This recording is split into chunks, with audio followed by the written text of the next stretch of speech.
दोस्तों, अगर आप सस्पेंस और हॉरर के दीवाने हैं तो फ्रॉम सीरीज के सीजन 1 के फिनाले यानी एपिसोड 10 ने आपके दिमाग की बत्ती जरूर बुझाती होगी। हर कदम पर एक नया रहस्य, नए खतरे और वो सवाल जिनका जवाब हर कोई ढूंढ रहा है। क्या इस अजीब और रहस्यमयी शहर से बाहर निकलने का कोई रास्ता है? आज के इस वीडियो में हम एपिसोड 10 के हर एक मोड़, हर एक हिडन डिटेल और उसके रोंगटे खड़े कर देने वाले क्लाइमैक्स को बारीकी से हिंदी में एक्सप्लेन करेंगे। तो एपिसोड की शुरुआत होती है शहर के शेरिफ बॉयड और सारा से, जो जंगल के बेहद गहरे और अनजाने हिस्से में फंस चुके हैं। उनका मकसद शहर से बाहर निकलने का रास्ता ढूंढना या कम से कम यह जानना है कि यह जगह आखिर काम कैसे करती है। एपिसोड की शुरुआत सारा और बॉयड से होती है। पिछले एपिसोड में हमने देखा था कि बॉयड और सारा के टेंट को किसी अनजानी ताकत ने पकड़कर घसीट दिया था और तभी उन पर एक सफेद रोशनी पड़ती है, जैसे कोई लाइट हाउस आसपास है। अब सुबह हो चुकी है तो बॉयड और सारा टेंट के बाहर निकलकर देखने की कोशिश करते हैं कि हम इस समय कहां पर हैं। जब वे टेंट से बाहर निकलते हैं तो देखते हैं कि सारी जगह मकड़ी के बड़े बड़े जालों से ढकी हुई है। यह देखकर उनकी सांस रुक जाती है। उधर टाउन में हम जूली और ईथन को खेलते हुए देखते हैं। वह विक्टर के बारे में सोच रहे हैं कि वह कहाँ गायब हो गया। तब ईथन बोलता है कि विक्टर जहाँ पर भी है वह अपना काम कर रहा है, उसको पता है कि उसे इस टाइम क्या करना है। तभी वहां पर जेड दौड़ते हुए आता है और बोलता है कि उसको पता चल गया है कि लाइट का सोर्स कैसे मिलेगा। तभी वह वहां पर लैंप के साथ एक ड्रायर को जोड़कर दिखाता है कि हम लाइट को कैसे ले सकते हैं, जिससे कि हम टावर में फ्रीक्वेंसी पैदा कर पाएंगे। यह सुनकर सभी खुश हो जाते हैं। इधर हम एलिस को देखते हैं। वह फातिमा को अपने साथ बाहर लेकर जाता है और वहां पर उसको बताता है कि कैसे वह जब पहली बार इस टाउन में आई थी तो वह उसको देखता ही रह गया था। उससे पहले वह बिल्कुल अपने आप को अकेला महसूस करता था और वह तभी फातिमा को शादी के लिए प्रपोज करता है और फातिमा भी उसको हाँ बोल देती है। फिर जिम और जेड सभी लोगों को इकट्ठा करके उन्हें अपने प्लान के बारे में समझाते हैं और टावर का काम शुरू कर देते हैं। हर इंसान अपनी तरफ से मदद करता है। सबको ज्यादा से ज्यादा वायर इकट्ठा करने का काम दिया जाता है। केनी और क्रिस्टी भी वायर इकट्ठा करने के लिए जाते हैं, जहाँ पर क्रिस्टी कैनी को बताती है कि वह किसी से प्यार करती है और वह एक लड़की है। यह सुनकर कैनी का दिल टूट जाता है। खैर, टावर को कॉलोनी हाउस के ऊपर सेट करने का काम शुरू कर दिया जाता है। लोगों में बहुत ही होप देखने को मिलती है। जंगल में बॉयड और सारा को आगे बढ़ते हुए जंगल में किसी इंसान के आकार के बड़े बड़े मकड़ी के जाले मिलते हैं।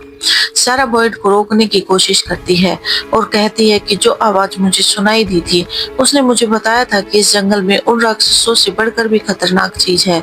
लेकिन तभी बॉयड को किसी औरत के चिल्लाने की आवाज आती है जो कि हेल्प के लिए बुला रही थी। तभी वह उस आवाज की तरफ भागता चला जाता है और देखता है कि उन जालों के अंदर उसकी पत्नी अभी कैद है।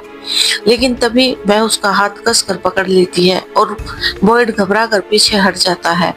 तभी उसके ऊपर बहुत सारी मकड़ियां हमला कर देती हैं और उसको काट लेती है। इसके बाद बॉयड की तबीयत अचानक बिगड़ने लग जाती है और वह नीचे गिर जाता है। तब सारा उसको संभालती है। तभी अचानक मौसम खराब हो जाता है और बारिश होने लगती है। सारा बॉयड से कहती है कि तुम्हारी हालत ठीक नहीं है, लेकिन हमें आगे बढ़ना ही होगा। जब वो एक बेहद अजीब जगह पहुंचते हैं तो उन्हें अचानक घने जंगल के बीच एक लाइट हाउस की रोशनी दिखाई देती है। वहां बॉयड गिर जाता है और सारा को बोलता है कि तुम वापस चली जाओ, मेरी हालत सही नहीं है, मैं अब आगे नहीं बढ़ सकता। लेकिन सारा उसको बोलती है कि नहीं, हम दोनों यहाँ से जिंदा वापस जाएंगे। तभी उनको बॉय इनवाइट दिखाई देता है जो उनको गाइड करता है कि उनको फार अवे ट्री के अंदर चले जाना चाहिए और सारा बॉयड को उस खोखले पेड़ के अंदर धकेल देती है जिसको फार अवे ट्री कहा जाता है। यह पेड़ इंसानों को किसी भी अनजान जगह पर टेलीपोर्ट कर देता है। दूसरी तरफ कॉलोनी हाउस और शहर के लोग जिम मैथ्यूज के आइडिया पर काम कर रहे हैं। जिम ने एक बड़ा रेडियो टावर बनाया है ताकि वो बाहर की दुनिया से संपर्क कर सके। जैसे ही जिम और जेट टावर को एक्टिवेट करने वाले होते हैं, पूरे आसमान में काले बादल छा जाते हैं। ऐसा लगता है मानो यह रहस्यमयी जगह खुद नहीं चाहती कि लोग बाहर की दुनिया से संपर्क करें। तमाम मुश्किलों के बावजूद जिम रेडियो चालू करने में कामयाब हो जाता है। वो सिग्नल भेजता है, हेल्प, क्या कोई सुन रहा है? तभी रेडियो के स्पीकर से एक बहुत ही शांत लेकिन डरावनी पुरुष की आवाज सुनाई देती है। रेडियो की आवाज में बोलता है, जिम, तुम्हारी पत्नी को गड्ढा नहीं खोदना चाहिए था। यह सुनकर जिम के रोंगटे खड़े हो जाते हैं। इसका मतलब था कि कोई न केवल उन पर नजर रख रहा है, बल्कि उन्हें नाम से भी जानता है। वह शहर में हो रही एक हरकत की जानकारी रखता है। रेडियो पर जिम को जो चेतावनी मिलती है, उसका संबंध उसकी पत्नी तबीता से है। जिम यह सुनकर बहुत घबरा जाता है और वह वहां से घर की तरफ दौड़ता है। जब तबीता गड्ढा खोद रही थी, तभी अचानक पूरी जमीन में दरार आ जाती है और वह बेसमेंट की जमीन धंस जाती है तथा तबीता नीचे गिर जाती है। जब उसे होश आता है तो वह एक अंधेरी गुफा में होती है। वहां उसे विक्टर मिलता है। विक्टर बताता है कि यह वो जगह है जहां पर रात में इंसानों का शिकार करने वाले मॉन्स्टर दिन के समय सोते हैं। वहां पुरानी गाड़ियां, इंसानों का सामान और मॉन्स्टर के सोने के निशान मिलते हैं। वहीं पर विक्टर तबीता को बोलता है कि मुझे तुम्हारा ही इंतजार था। उसने मुझे कहा था कि तुम यहाँ जरूर आओगी। वह बॉय इनवाइट की बात कर रहा था। तभी वह उसे दीवार पर मॉन्स्टर के द्वारा की गई पेंटिंग्स भी दिखाता है और वह उसको कहता है कि हमें अभी यहाँ से निकलना होगा, यहाँ पर हमारी जान को खतरा है। जब सारा ने बॉयड को उस फॉरअवे ट्री में फेंका था तो बॉयड कहाँ गायब हुआ? यह फिनाले का सबसे बड़ा सस्पेंस क्लिफ हैंगर है। बॉयड जब आँख खोलता है तो एक बेहद ही तंग पत्थरों से बने हुए चिमनी जैसे ऊंचे ढांचे के नीचे हिस्से में कैद होता है। वहां न कोई दरवाजा है, न खिड़की और न ही बाहर निकलने का रास्ता।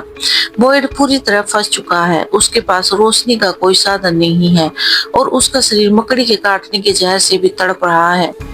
सीजन 1 इस खौफनाक मोड़ पर खत्म हो जाता है कि अब बॉयड वहां से कैसे निकलेगा। तभी एपिसोड के लास्ट सीन में हम डाइनर को देखते हैं, जहां पर इस म्यूजिक प्लेयर से वही खतरनाक म्यूजिक बज रहा है कि जब भी कोई घटना घटने वाली होती है तभी यह म्यूजिक सुनाई देता है। हम देखते हैं कि वहां पर तभी एक बस आकर रुकती है और यहीं पर सीजन 1 का एंड हो जाता है। तो दोस्तों, फ्रॉम सीजन 1 का फिनाले हमें ढेरों अनसुलझे सवालों के साथ छोड़ जाता है। रेडियो पर वो आवाज किसकी थी? क्या शहर को कंट्रोल करने वाला कोई ऑपरेटर या सुपरनेचुरल है? लाइट हाउस का रहस्य क्या है?